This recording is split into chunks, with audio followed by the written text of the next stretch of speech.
জুলাই অভ্যুত্থানে আত্মত্যাগকারীরা ইতিহাসের স্রষ্টা। যে জাতি ইতিহাস স্মরণ করতে পারে না সে জাতির ভবিষ্যৎ নেই। নতুন বাংলাদেশ যাতে নষ্ট না হয় সেদিকে খেয়াল রাখার আহ্বান প্রধান উপদেষ্টার।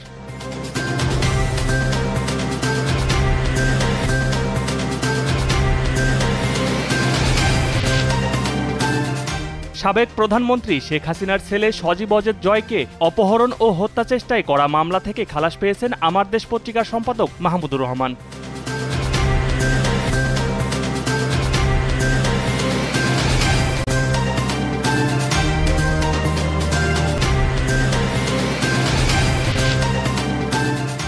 অন্তর্বর্তী সরকারের প্রধান উপদেষ্টা ডক্টর মোহাম্মদ ইউনূসের সঙ্গে দেখা করতে গেছেন জুলাই আন্দোলনে ক্ষতিগ্রস্ত প্রবাসীদের ৬ জনের একটি প্রতিনিধি দল।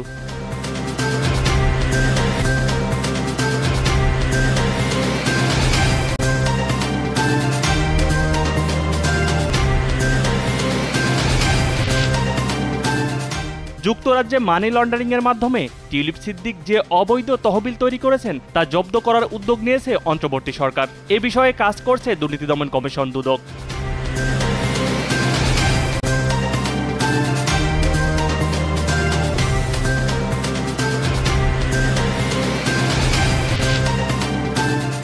যুক্তরাষ্ট্রে প্রবেশ করা সব ইস্পাত ও অ্যালুমিনিয়ামের উপর 25% আমদানি শুল্ক আরোপের ঘোষণা দিয়েছেন মার্কিন প্রেসিডেন্ট ডোনাল্ড ট্রাম্প।